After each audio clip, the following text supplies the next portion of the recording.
So I wanted, before we get started, to let everyone know that I have a new podcast out, and it's called Meditations. If you like the Meditations segment of this current podcast, you'll like the Meditations podcast. It's nothing but 20 minutes of meditative sounds. And now, on with the podcast.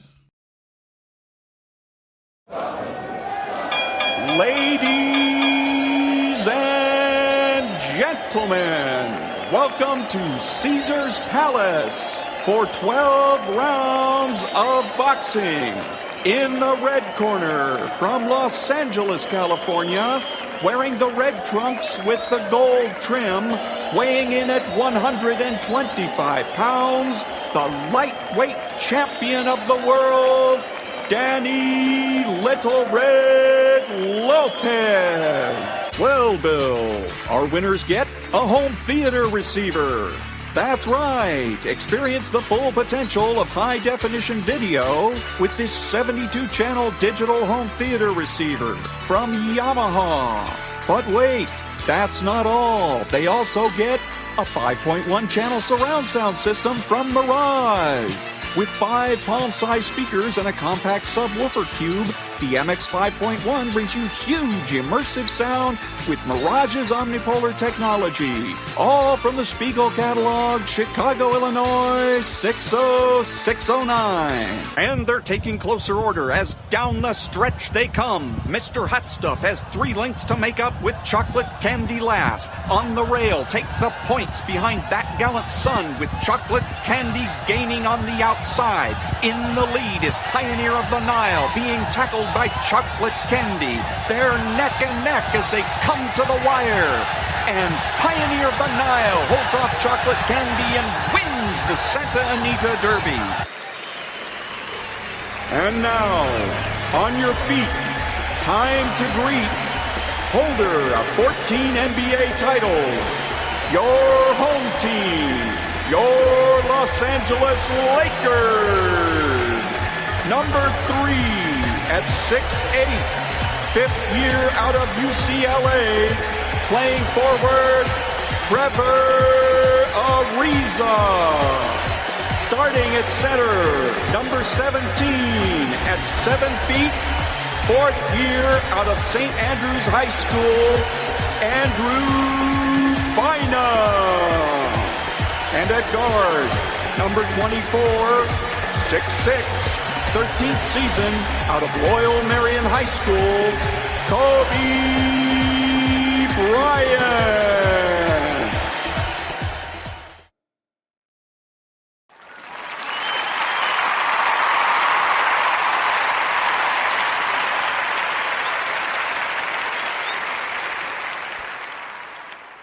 In a small river town, there was a man named Elmer who was so successful at fishing that he got the attention of the fish and game department. Because he was always coming in with such a great catch of fish, the game warden asked the local sheriff, who was friends with Elmer, to check into it. But one day the sheriff casually suggested that he join him on a fishing trip. They motored out into the middle of the river together, and once out there, Elmer took out a stick of dynamite, lit it, and tossed it into the water. After the explosion, the surface of the water was covered with fish. Elmer began to pick up the fish when the sheriff looked at him and said, "Elmer, do you realize that you have just committed a felony?" Elmer reached in his tackle box, took out another stick of dynamite, lit the fuse, and handed it to the sheriff and said, "Now, did you come here to talk or to fish?" Good morning. It's Monday, Trust Your Mind Monday, June the 2nd, and this is The True Conservative. Welcome to all the butchers, bakers, and candlestick makers out there. I'm Ron, your host, and the only true conservative in the United States today. So today, after the Serenity Prayer and the Patriotic Song of the Day, we will have the headlines, Patriotic Shorts, Motivation, Bishop Barron, Ayn Rand, and Trust Your Mind. All that and more when I get back.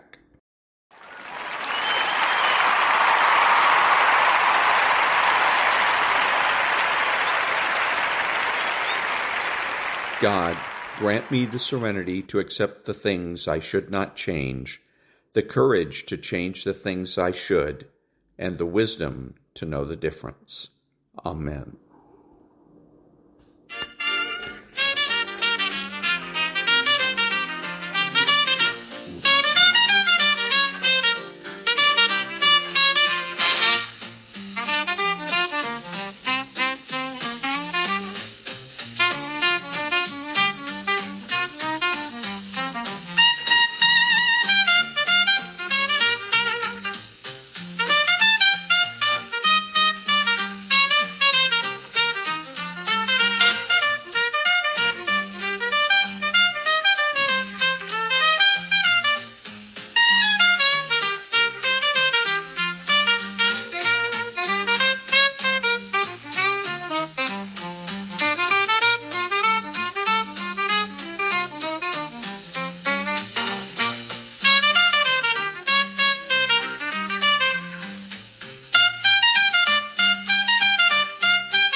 Thank you. And now the headlines for Monday, June the 2nd. Longtime Eastern Kentucky Democrat State Senator Robin Webb has announced her switch to the Republican Party, marking the latest setback for Democrats trying to regain rural voters. Terror in Boulder. Suspect an Egyptian man residing illegally, says FBI.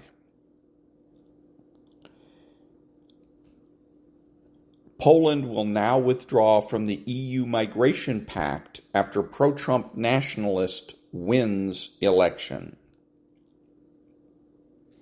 Patriot Karol Nawrocki is new president of Poland. Poland is saved. The FBI has instructed employees not to promote or celebrate Pride Month during work hours or using agencies' resources. Poland chose Christian nationalism over communist globalism. And those are the headlines for Monday, June the 2nd. Back in a minute.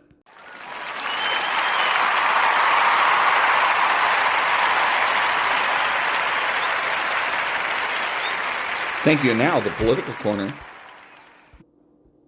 The wokety-woke mob on the left are officially back up in arms after Cash Money Patel, who is the current director of the FBI, made this statement. He said, if you are an employee of the FBI and you look to celebrate, quote-unquote, Pride Month, you can do so on your own damn time.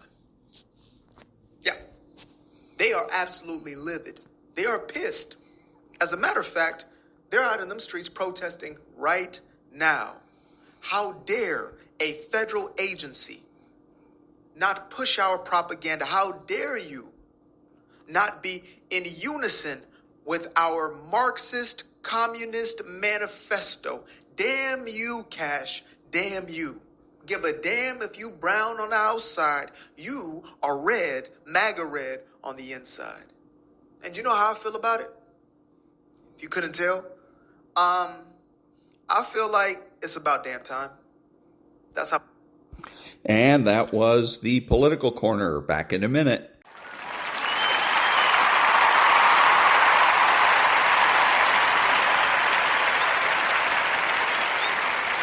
Thank you. And now, the Patriotic Shorts. It was the strangest battle of World War II. Imagine this. American soldiers barricaded inside a medieval castle, holding the line under heavy fire. Suddenly, German soldiers rush in and start firing alongside the Americans at the advancing enemy. So, who were they defending against? Inside the castle were high-ranking French prisoners, former prime ministers, generals, even athletes. The SS planned to execute them, leaving no witnesses behind. With a 5-to-1 advantage, the SS began their assault. The fall of the fortress seemed inevitable, but one German officer, Major Joseph Gangl, refused to stand by. He contacted the Americans and offered to help defend the castle. And so U.S. Army troops and Wehrmacht soldiers fought together, for the first and only time, against the SS. They held the castle, and Major Gangl was killed, shielding a French prisoner. All of this happened just 5 days before Germany surrendered. And that was the Patriotic Short. Back in a minute.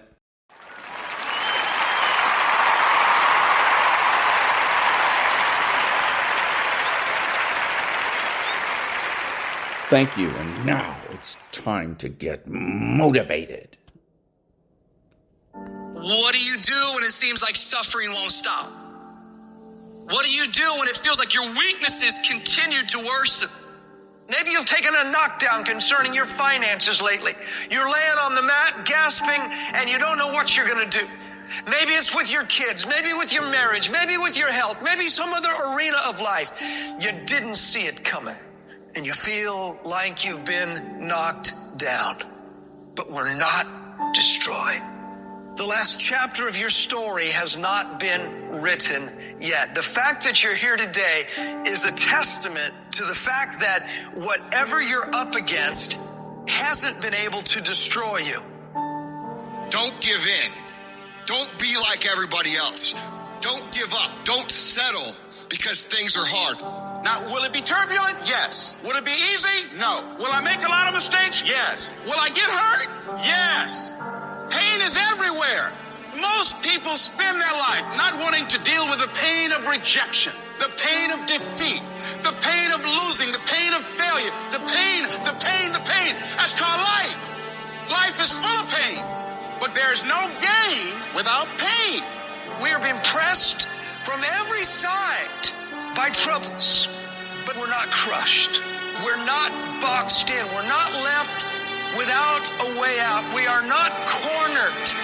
So the problems are coming in from every angle, but there is always a way of escape. You want me to tell you to give up? Huh? You want me to tell you to quit? It's all right to give up. It's all right to surrender. That's what you want me to say? I can't tell you that. But what I can tell you is this, that I did it. And I got here from my mind. And I envisioned it. I saw myself when I was still homeless, when I was still a high school dropout, when I was sleeping in abandoned buildings. I saw myself one day being where I am right now. I don't care where you are. Use what you got to get what you want. Use your mind. Use your vision. Use your dream. I dreamed my way out the hood. I dreamed my way out. And then I saw it. And then I would get up every day and I would grind hard. You gotta have a why. You gotta have a reason for why you do what you do. If you don't know what your why is and your why isn't strong, you're gonna get knocked out every single day. But when you know what your why is, you can make it. You've got to activate the thinker in you. Don't allow your emotions to control you. We are emotional, but you want to begin to discipline your emotion. If you don't discipline and contain your emotions, they will use you. What if you lose? What if you fail? What if things don't work out? So what? It's not about the goals that you reach. It's about what you become in the process. That's what it's about. 50% of winning is showing up for the fight.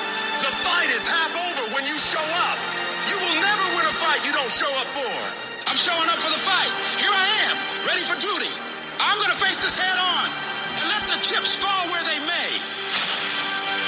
Every one of my successes is stacked on top of failures. The joy is not in the success. The joy is in trying. The joy is in the process. That I'm going to keep working. I'm going to keep going at it. See, failure is forming my future. Failure is just another peg in the ladder for me to go higher. It's been rough. It's been hard. But I made up in my mind that I will get a reward for the pain that I go through. You will not stop me. It's hard. I know it's hard, but do it hard. The greatest test is in transition. If you are being tested, you are in transition. And you got to get it in your brain that where you are right now is not the end. It's just a transition. Stop letting stuff derail you. Stop getting stuck. Every time life don't go your way, stop quitting. Stop giving up. Keep fighting in the midst of the struggle. Keep fighting. Keep thinking positive. You only lose when you quit. You got to put up the dukes, baby. And you got to be willing to fight that thing out. If you would be willing to fight your way through this battle, fight your way through cancer, fight your way through that academic struggle, fight your way through divorce, fight your way through that singing career, fight your way through boxing, fight your way through football.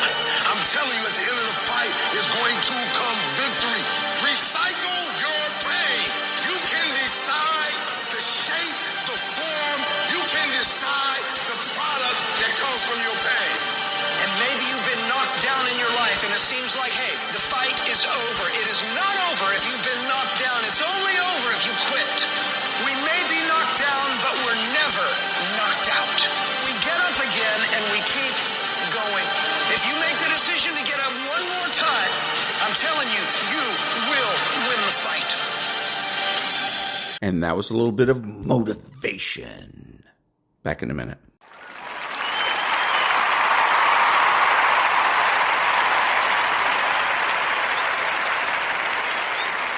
Thank you. And now, let's meditate.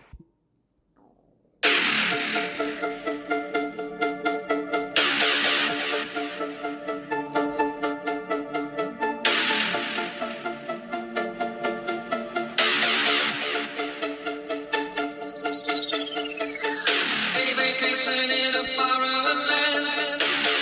Uncle Sam does the best he can. You're in the army now. Oh, you're in the army now. Now you remember what the draft man said. Nothing to do all day but stay in bed. You're in the army now. Oh, you're in the army now. You'll be the hero of the neighborhood. Nobody knows that you left for good.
And that was a little bit of meditation. Back in a minute.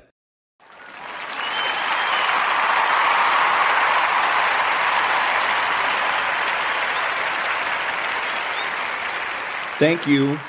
And now, the Daily Stoic. Flexibility of the will. Remember that to change your mind and to follow someone's correction are consistent with a free will, for the action is yours alone to fulfill its purpose in keeping with your impulse and judgment, and yes, with your intelligence. Marcus Aurelius, Meditations 8.16. When you set your mind to a task, do you always follow through? It's an impressive feat if you do. But don't let yourself become a prisoner of that kind of determination. That asset might become a liability someday. Conditions change. New facts come in. Circumstances arise. If you can't adapt to them, if you simply proceed onward, unable to adjust according to this additional information, you are no better than a robot. The point is not to have an iron will, but an adaptable will. A will that makes full use of reason to clarify perception, impulse, and judgment, to act effectively for the right purpose. It's not weak to change and adapt. Flexibility is its own kind of strength. In fact, this flexibility combined with strength is what will make us resilient and unstoppable. And that was the Daily Stoic. And now, His Excellency, Bishop Robert Barron.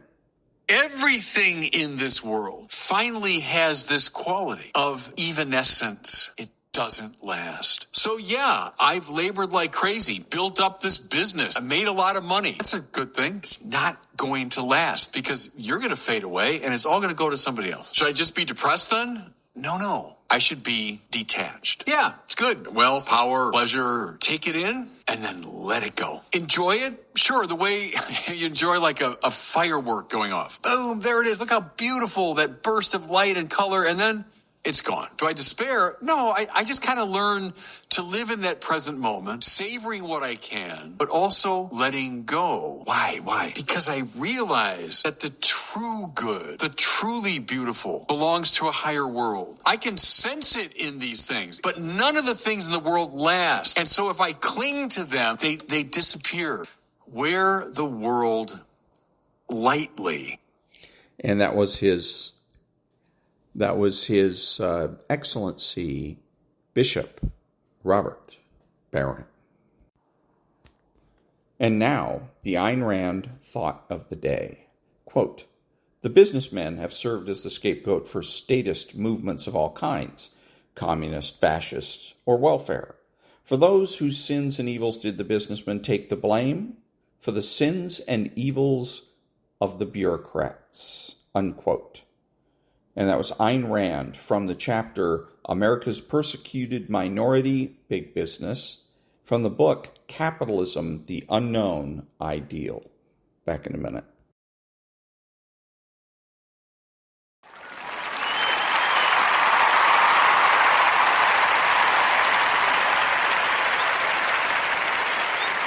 Thank you. Now, gaslighting. Here are 5 hidden habits of a covert narcissist. Number 1, they have a public persona that is totally different than their private persona. Number 2 is they express rage and then they totally deny that they're angry. Number 3, they express criticism, but they make it sound like concern. Number 4, they often play the victim, especially when they are attacked. And number 5, they have a total lack of empathy, especially if they are attacked. And that was a little bit of gaslighting. Back in a minute.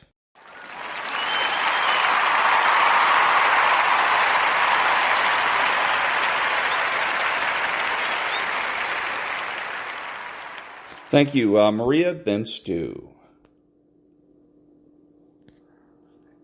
Kenny, we heard what Jamie Dimon had to say about the risk to the bond market. Yeah, no, and I think that we need to be concerned about where the bond market's going. I'm not in the camp that it's as dire as Jamie predicts. I think we have to be aware of it, and we have to understand that bond yields could rise a little bit more, but I'm in the camp that we're going to see a 10-year yield between 4.5 and 4 3/4. I don't think we're ticking at 5. Okay, and on the 30-year, you look at that 5% mark as an indicator. Yes. Liz, Kenny, thank you. We're going to send it over to Varney and Company. Take it away, Stu. Okay, good morning, Jackie. Good morning, everyone. Call it what it is. Another anti-Semitic terror attack. In Boulder, Colorado, a migrant from Egypt here illegally used a makeshift flamethrower on people near a pro-Israel event. He shouted, "Free Palestine," just like the man who allegedly killed 2 Israeli embassy staffers 2 weeks ago. No response yet from Hamas supporters in the United States Congress. Tariff news. President Trump imposed a 50% tariff on steel and aluminum imports. He is protecting American producers, but it could raise prices. Separately, Trump says China seriously violated last month's trade deal. China says that statement validates a forceful response. That's stalemate. But Kevin Hassett says Xi Jinping and Trump may talk soon. This is not helping the market that much. The Dow Industrial is going to be down about 90, NASDAQ down about 84, some reading, but not that much. Bitcoin, that's on the downside, $104,000 a coin as of now. 10-year Treasury yields, they're coming down a little change, 4.44% on the 10-year. I'm looking below 4% on the 2-year, 3.94 right there. On the show today, Ukraine launches a complex drone operation deep inside Russia. They smuggled in one-way drones that attacked at least 5 Russian airfields. An estimated 10 to 15 military planes set on fire. The U.S. was not told of this operation beforehand. President Trump will not be happy about that. Ukraine and Russia are set to hold peace talks today. The big, beautiful bill needs big spending cuts, so says Senator Ron Johnson. To do that, he says, the bill has to be gone through line by line. Imagine how much time that would take. And the battle of boys in girls' sports. 3 Democrat-run states, the authorities tried to include on the medals podium girls who had lost races to boys. The result was farce. The issue of fairness still not resolved. One last one to bring a smile to travelers in the Northeast. The second runway at Newark Airport reopens today, 13 days ahead of schedule. Monday, June 2nd, 2025. Varney and Company is about to begin.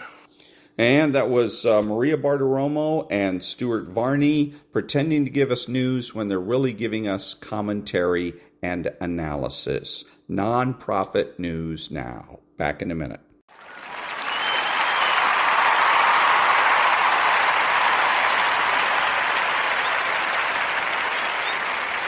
Thank you. So if you're a talking head on television, a Maria Bartiromo or a Stu Varney, and you want to give, you want to spout your opinions, commentary analysis, or the commentary and analysis of the companies that you work for, and you want to have weight, gravitas. You want people to think that this is very serious.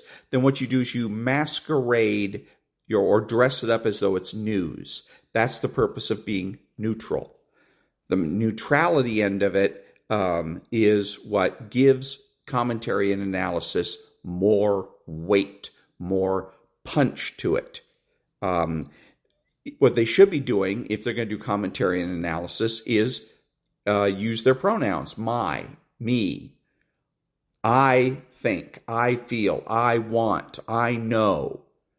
Okay? But they don't. They leave all that out in the hopes that you and I aren't going to notice, and we're going to take their commentary and analysis, their personal opinions, or the opinions of Fox News as news. Wrong answer. Non-profit news now.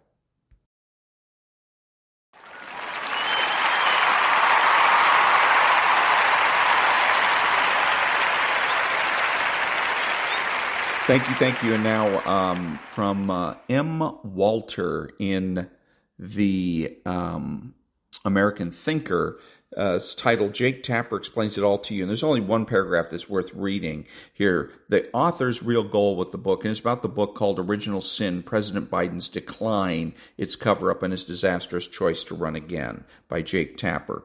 The author's real goal with the book was to cover their posteriors for what was clearly the most open secret in Washington. Biden was completely unfit for the presidency as far back as 2017, which, to their credit, they did not note. It came on page 98 in a section of the book on the tapes Biden's post-vice presidency ghostwriter made. Quote, Biden sounded very old and quite diminished in 2017, unquote. So again, my question to this author and to everybody in the news media, particularly the right-wing news media, Fox News, OANN, and Newsmax and outlets like that, is where were you? Why didn't you do an expose on not Joe Biden, but on the people that were covering Joe Biden? Why didn't you go out and write a book to blow the lid off this about how CNN, MSNBC, The Times, both New York and LA, and others, Reuters and AP and all that, were covering for the president? And they were not covering the president. They were covering for the president. The biggest scandal in American history, and nobody in the news media bothered to write about it. And I've talked about this before on my podcast. Nobody bothered to do this. Why? Because they're all filthy rich. For-profit news has corrupted each and every one of them. Maria Bartiromo wants to go out and buy another Rolex watch. So does Stu Varney. So do all of these boobs. So they don't bother to go out and rip the sheet off, the cover off of the rest of their colleagues. The people in the Washington Press Corps who were acting like rabid dogs during the Donald Trump administration, the first administration. I watched it on TV. I was stunned, but nobody covered it. Nobody bothered to do a book to blow the lid off of this huge change. These people were no longer even pretending to be neutral. They were obviously not so much pro-Democrat as just anti-Trump. And every one of these news agencies has had the opportunity to write about the biggest scandal in American history, and every damn one of them failed to do it, and they did it because they're gutless cowards. They're afraid that they're going to lose their jobs or their standing in their so-called community or career field, if you want to call it that, and they are afraid then that they're not going to be able, again, to go out and buy themselves another Rolex watch. Shame on them. Every damn one of them. Maria Bartiromo, Stuart Varney, the whole lot of them. Pimping about, acting as though they're righteous when they're the biggest effing cowards on the planet. Back in a minute.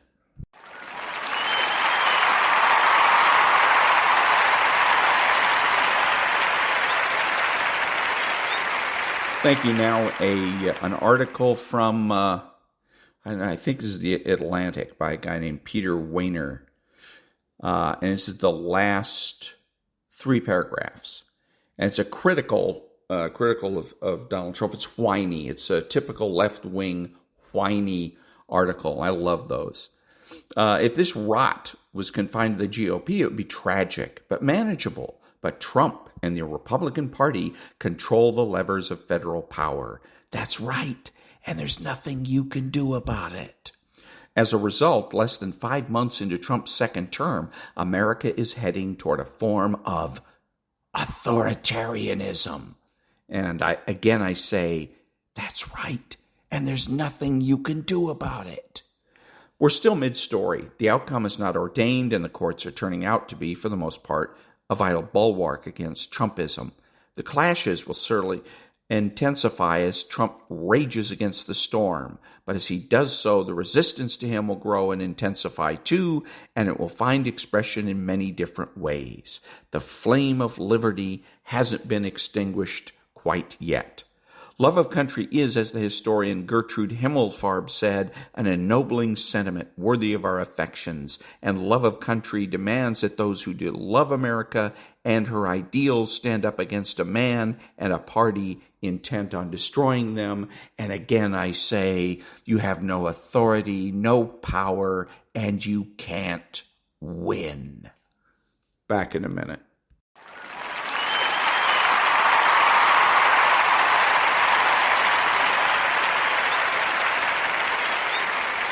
Thank you, and now, trust your mind. Chapter 2. The Effects of Groupthink.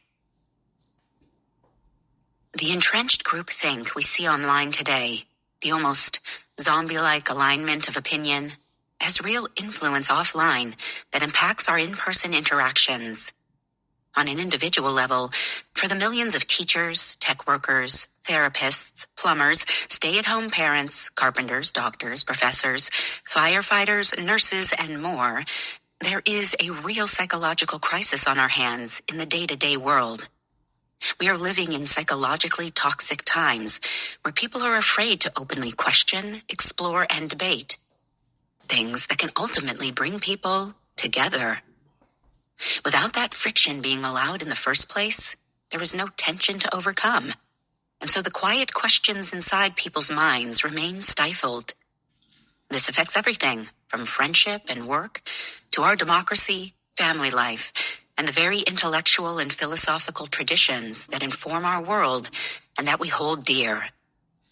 As a result, we see hypocrisy in politics, friendships formed through blind agreement on ideology instead of trust and understanding of who each individual really is, and folks co-opting the original purpose of speaking truth to power into opportunities to air personal conflicts on public platforms.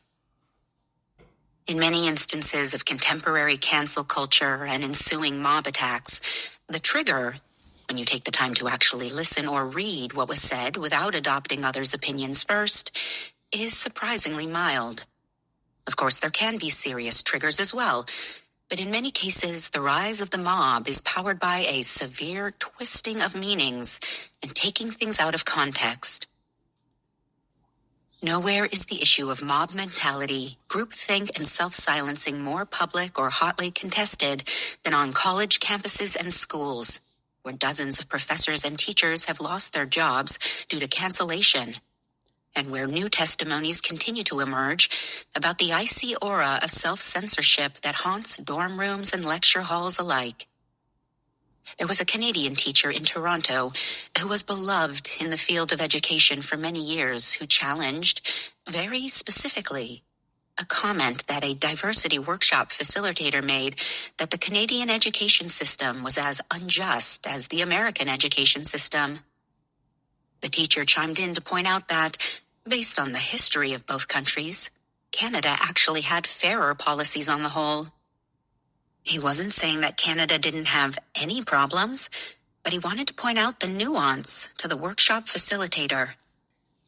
But in response to this mild comment, the workshop facilitator put the teacher on the spot, where she accused him of saying that Canada's education system was fair and had no problems at all. There is a recording available of what the teacher said, and he made absolutely no comment about an absence of unfairness, but simply said that Canada's system seemed fairer to him compared to the United States, since he had spent time in both countries' educational systems. Then, at the second workshop the following week, the facilitator presented the teacher as an example of resistance to what the facilitator was trying to teach about inequities in education, all of which led to the teacher feeling humiliated and robbed of honest dialogue. The teacher ultimately filed for workplace compensation for the mental distress of the distorted communication dynamic and lack of work he experienced as a result, which was granted to him. The report indicated that the conduct was abusive, egregious, and vexatious, and rises to the level of workplace harassment and bullying. However, his reputation never recovered, and he was not welcomed back into the school he had been working for. For over 2 decades, he had been a devoted and widely celebrated principal and educator at different schools, championing alternative learners. But in 2023, he died by suicide, as he never recovered from the mental distress and emotional toll of these events.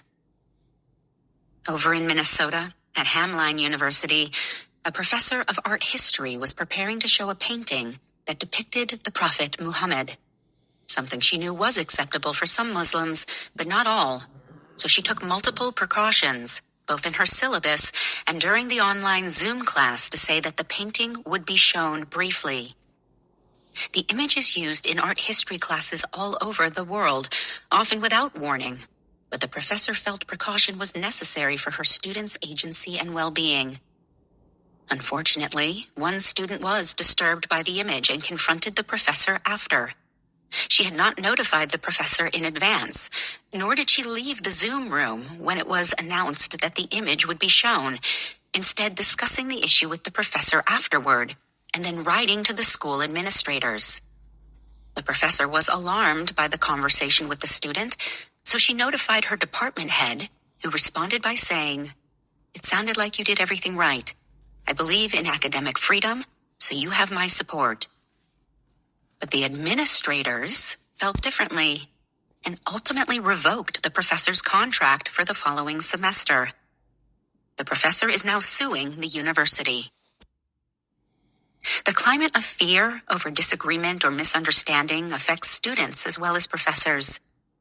As Emma Camp described in her New York Times op-ed, even making a casual comment in class can lead to public ostracism. Out of fear that they will be shunned by their peers, students tend to keep quiet, adopting a better safe than sorry approach to participation. Not only does this dilute the quality of discussion in classroom settings, but it also takes a toll on the student's individual well-being. A 2019 study in social psychology of education showed that self-censorship among college students resulted in sadness, anxiety, anger, poor academic outcomes, poor quality of relationships between teachers and students, and, intriguingly, reduced student autonomy. While many of these effects seem obvious, I find this last feature of particular interest because it highlights the ways in which young minds proceed onward from college essentially on shaky ground, unable to stand on their own in their beliefs. The experience of hiding themselves stunts their growth and autonomy. The literature on self-silencing and depression goes even further to show links with stress, perfectionism, and ruminating thoughts. University students are particularly vulnerable to a range of poor mental health outcomes due to inexperience and newly granted independence, and they are highly susceptible to the mental gymnastics exacted by theories and ideologies that may end up ultimately causing them to self-silence for fear of getting it wrong or saying the wrong thing. All of these opaque rules and rigid, silent codes of conduct are too taxing at an age that should be defined by exploration, curiosity, and encountering the unknown with openness. In graduate school in the United States, reports indicate that roughly 50% of PhD students eventually disengage with their academic programs, and that means either completely dropping out or taking extended leaves of absence. Many cite burnout as the cause. I come from a family of PhDs and can testify to the grueling nature of the academic track, but stories of isolation and loneliness are constantly echoed everywhere, from social media platforms to news articles. What makes the experience so tough? When I went through undergrad and grad school, we were thoroughly trained to be on high alert for any tiny aspect of a sentence we disagreed with or took issue with, so we could focus intently on it in our essay assignments, critiquing the author. We were taught to break apart paragraphs, challenge what we were reading, occasionally discuss in groups, and basically analyze ad nauseum. While careful consideration of ideas is vitally important work, sometimes we lose the plot in the process. That is, If examining in excruciating detail ultimately results in distorting the original meaning of the material, we get lost in a swirl of ideas that lose their ground. As ideas can become untethered, people too can become untethered. And whereas engaging in lively constructive feedback might help connect humans to one another, ego and vicious readings of one another instead tear us apart. As such, the current state of higher education is that academic scholarship grows as professors within a given field or department critique each other's work, publish new work, and go back and forth responding to critique in journals. And this cycle continues as more and more insights gather and build, like a giant tumbleweed or a sandstorm gathering strength. With the same precision students are taught to critique and break material apart, academics tear at each other and each other's work. This is the culture of academia and can be described as nitpicking on steroids. With every sentence dissected and ultimately imbued with new meaning by rival academics, it's difficult to hold on to the original intent of the author's ideas. At any moment, a writer's thoughts can be picked apart by a rival so as to support a distorted interpretation and bolster a rival argument. Perhaps this is one of many reasons why so many PhD students decide it's too much and quit. The nitpicking nature of academia may have indirectly set the stage for mobbing and self-silencing culture, hindering the very purpose of education and the cultivation of ideas and exploration. Is it any wonder that we are living in a hellish cycle whereby mob culture silences people, and then the more silent people are, the less they speak openly or engage in critical thinking and conversation? By creating a culture whereby you earn points for tearing others down, it is impossible to lift up a more celebratory culture where sharp thinking, devoid of insults, is praised and rewarded. The corrosive nature of academia is much more widespread now beyond college campuses. Every year, as graduates move out into the world, they take that same cutting ethic with them, because that is what they're taught to do. In spheres as diverse as education, government, technology, therapy, and more, it can sometimes feel as though we're primed to be on high alert and see one another as figures we're supposed to resist or be highly suspicious of. But academia is certainly not the only culprit, and popular media has functioned in the same way, gathering views, clicks, and dollars, capitalizing upon the extreme or outrageous nature of the content. The combination of a highly but narrowly educated populace and those on the other end of the spectrum who haven't had the privilege of a decent education centered on critical thinking, plus a media that thrives on outrage and class division, has, in large part, contributed to the tense climate we now find ourselves in during everyday interactions at the grocery store, with friends, at home, and online. Disagreeing does not equal being offended, does not equal being traumatized. What kind of people have we become in the face of fear and an overemphasis on tearing each other down? Are we wired for conflict? Or are we behaving in such ways in response to the changes in our media and other influences? There is an actual term used to categorize personality traits that appear to make people more easily offended. Proclivity to be offended, PTBO, coined by Professor Jeremy B. Bernerth at San Diego State University. In a 2020 article in the Journal of Business Research, he argues that PTBO is a state, that is, not the product of a single event or interaction, nor is it moral outrage, but rather a disposition, a state someone remains in, where even innocuous occurrences stir up offense. One could argue that the excessive focus on hard-edged labels and intolerance toward disagreement today has created an entire PTBO culture. It's simpatico with self-silencing culture.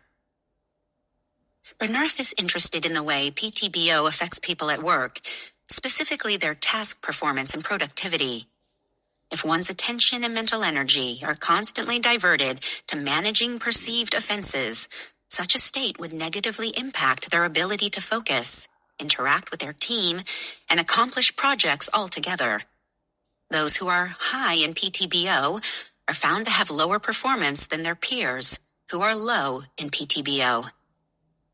To make his point, Bernerth uses terms like sportsmanship and citizenship behavior, characteristics that enable a person to focus on the big picture, take things in stride, and not get bogged down by setbacks. People who experience cognitive interference report dissatisfaction at an inability to become absorbed in key life events, he notes. This is telling and gives us a sense as to the daily toll that a disagreement-stifling culture takes on people. As Bernerth writes, individuals who persistently monitor the environment for offensive events prime themselves to view ambiguous organizational actions and decisions as being offensive/unfair. Shockingly, as Bernerth set out to conduct 3 studies to conceptualize and test the phenomenon of PTBO, he found that those high in PTBO, contrary to what one might expect, are not the more helpful or friendly coworkers. This is surprising because one would imagine that being more easily offended may cause someone to be more sensitive and caring towards others. Instead, they may be less relational overall. His work also ties into a concept called organizational justice, which refers to employees' perception of fairness within their workplaces. The higher the PTBO, the worse they perceive their organization. His studies find the proclivity to be offended to customarily innocuous societal events and traditions spills over to employees' perceptions of how the organization treats them. In other words, it's vital to apply a nuanced lens to everyday interactions, otherwise the health of individuals and organizations will suffer. Some workplaces, organizations, and corporations are indeed explicitly toxic, unjust, or abusive, and it is vital that everyone is trained in sensitive communication, ethics, and fairness. But, Bernerth writes, paying close attention to personal interactions and the manner in which organizational policies and decisions are enacted provides a good starting point, but both anecdotal and objective data suggests giving in to those individuals expressing the most outrage is not an advisable strategy. We need to start parsing out what are simply mundane expectations necessary for humans to accomplish everyday projects together in workplaces versus rules that are genuinely bad and corrosive. Figuring out such a distinction requires critical thinking, nuance, and compromise because it's rarely the case that everyone in a workplace feels the exact same way about everything. When individuals have strong reactions to opposing viewpoints, does that necessarily mean they are being oppressed or traumatized? In extreme cases, sometimes, sure.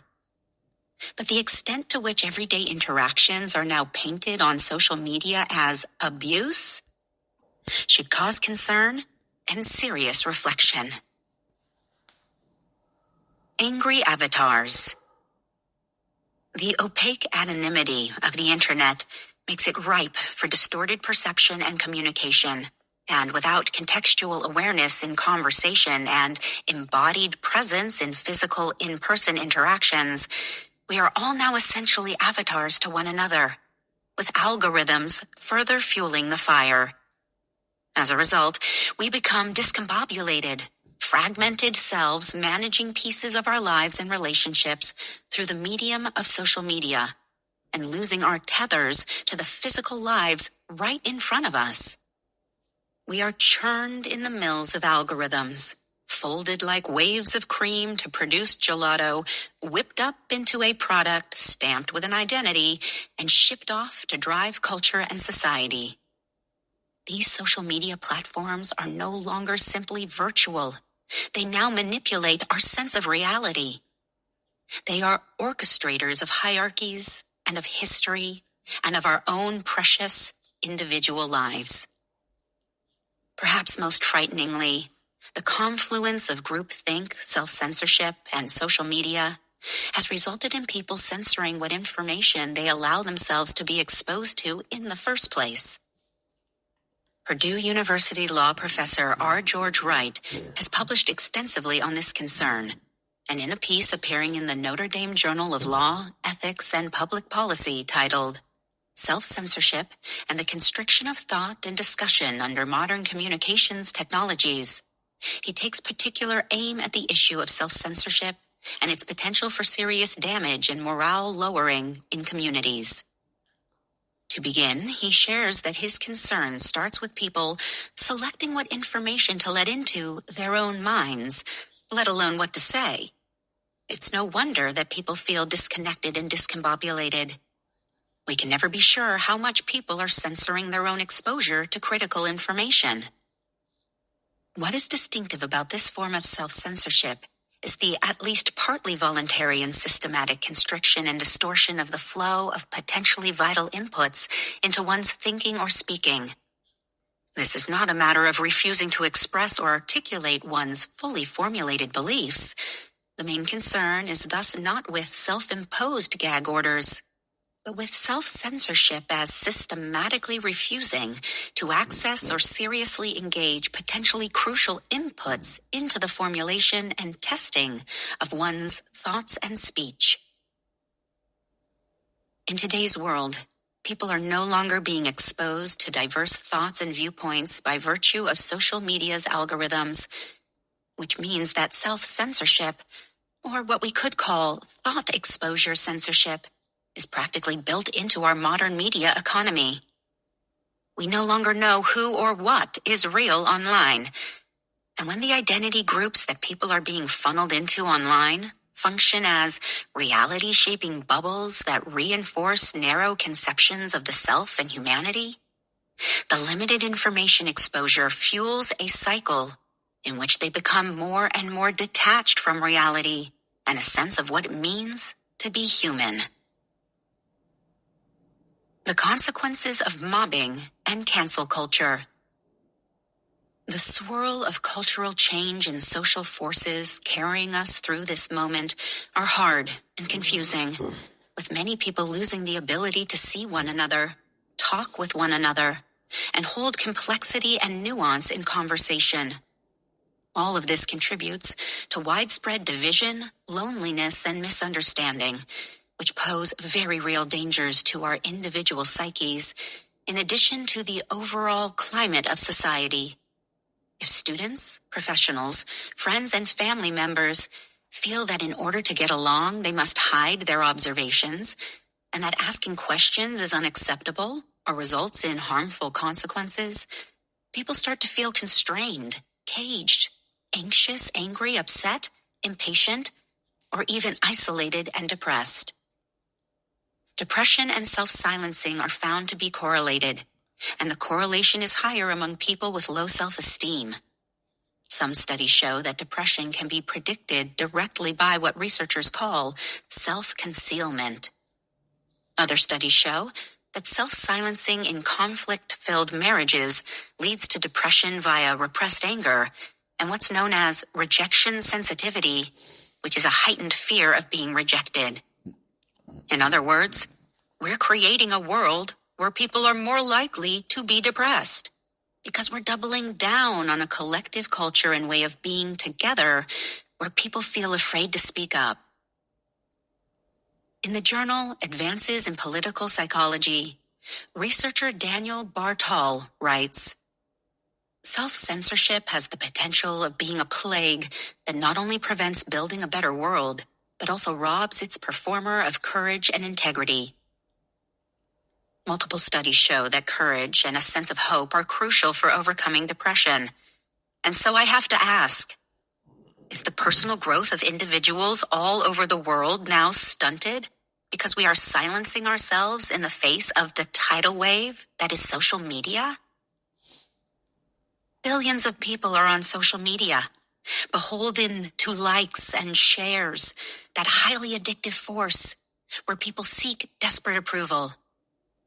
Researchers from Stanford, Harvard, and beyond consistently show that the brain's reward system, memory, and attention are all affected by the addictive nature of social media and the dopamine loop that is created between individuals and their devices.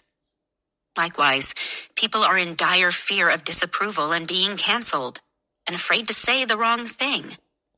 It's a classic unhealthy relationship, and it's emblematic of self-silencing.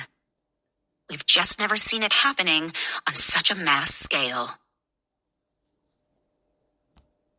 And that was Chapter 2 of Trust Your Mind. It's called The Effects of Groupthink. And it's by Janara Narenberg. Divergent Mind, Embracing Nuance in a World of Self-Silencing. Back in a minute.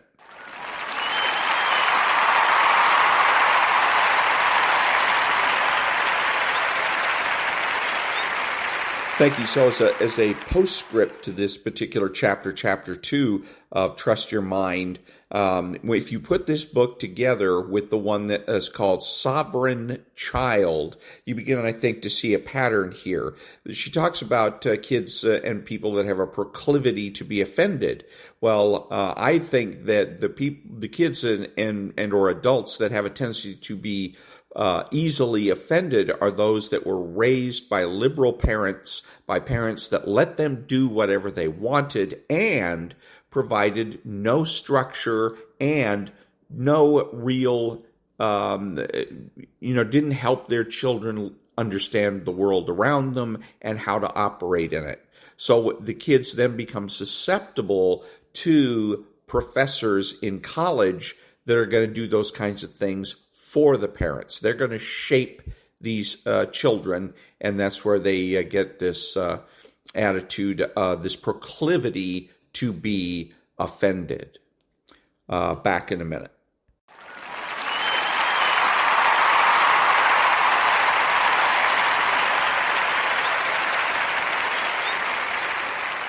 This is Ron, your host, the only true conservative in the United States today, bidding adios to all the butchers, bakers, and candlestick makers out there, and reminding you that you are not neutral and that the government has no rights.